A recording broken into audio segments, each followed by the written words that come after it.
پیارے بچوں، ایک دفعہ کا ذکر ہے کہ افریقہ کے ایک جنگل میں بہت سے جانور آپس میں مل جل کر رہتے تھے اور ایک دوسرے کا خیال رکھتے تھے، گویا جنگل میں منگل تھا۔ شیر بھی بلا وجہ کسی جانور کو نہ مارتا، اگر بھوک لگتی تو گھاس کھا لیتا یا کسی کمزور جانور کو مار کر کھا لیتا۔ جنگل کے سبھی جانور ہنسی خوشی زندگی بسر کر رہے تھے کہ ایک دن نہ جانے کہاں سے ان کے جنگل میں ایک لومڑی آ گئی۔ پیارے بچوں، آپ تو جانتے ہی ہیں کہ لومڑی کتنی چالاک ہوتی ہے۔ جانوروں نے اس سے پوچھا کہ تم یہاں کیوں آئی ہو؟ وہ جھوٹی موٹھی آنسو بہانے لگی اور بولی کہ جس جنگل میں رہتی تھی وہاں میری کوئی عزت نہیں کرتا تھا، لہٰذا میں مجبور ہو گئی اور یہاں آ گئی ہوں۔ جانور اس کو اپنے بادشاہ شیر کے پاس لے گئے اور ساری بات بتائی۔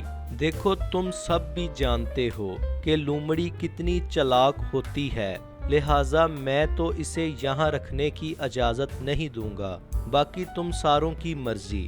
جانوروں کو لومڑی پر ترس آ گیا اور آخر جانوروں کے کہنے پر شیر نے لومڑی کو جنگل میں رکھنے کی اجازت دے دی۔ پہلے تو لومڑی بڑی شریف بن کر رہی اور کوئی الٹی سیدھی حرکت نہ کی، لیکن پھر آہستہ آہستہ اس نے اپنے رنگ دکھانے شروع کر دیے اور جانوروں کو اپنی باتوں میں پھنسانے لگی اور ان سے کہتی کہ شیر تمہارے کمزور ساتھیوں کو کھا جاتا ہے اور تم سب چپ رہتے ہو، اگر ایسا ہی رہا تو ایک دن تم سب مارے جاؤ گے۔